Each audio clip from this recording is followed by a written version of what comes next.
नमस्कार दोस्तों, अनसुनी दिव्य कथाएं में आपका स्वागत है।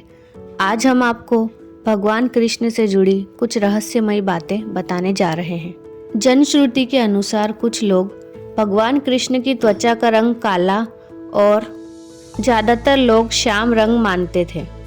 श्याम रंग अर्थात कुछ काला और कुछ नीला, मतलब काले जैसा नीला।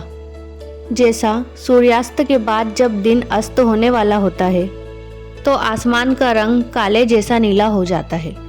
जनश्रुति के अनुसार उनका रंग ना तो काला था और ना ही नीला था, और यह भी कि उनका रंग काला मिश्रित नीला भी नहीं था।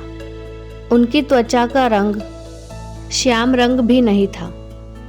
दरअसल उनकी त्वचा का रंग मेघ श्यामला था, अर्थात काला, नीला और सफ़ेद मिश्रित था। प्रचलित जनश्रुति में यह भी बताया गया है कि भगवान श्री कृष्ण के शरीर से मादक गंध निकलती थी और इस गंध को वे अपने गुप्त अभियानों में छुपाने का उपक्रम करते थे, और यही खूबी द्रौपदी में भी थी। द्रौपदी के शरीर से भी एक मादक सुगंध निकलती रहती थी जो लोगों को आकर्षित करती थी, और हर कोई इस सुगंध की दिशा में देखने लगता था। इसलिए अज्ञातवास के समय द्रौपदी को चंदन, उपटन और इत्रादि का कार्य दिया, जिसके चलते उसे सैरंध्री कहा जाने लगा।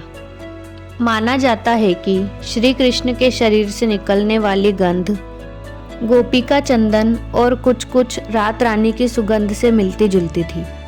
भगवान कृष्ण की देह कोमल अर्थात लड़कियों के समान मृदु थी, लेकिन युद्ध के समय उनकी देह अचानक ही कठोर और विस्तृत हो जाती थी।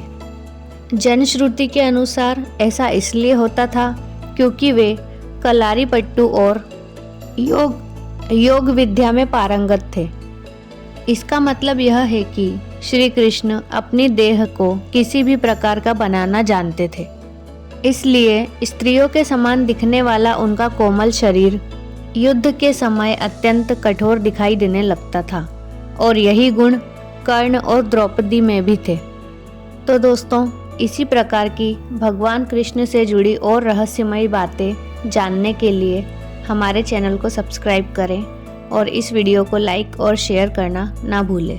राधे राधे।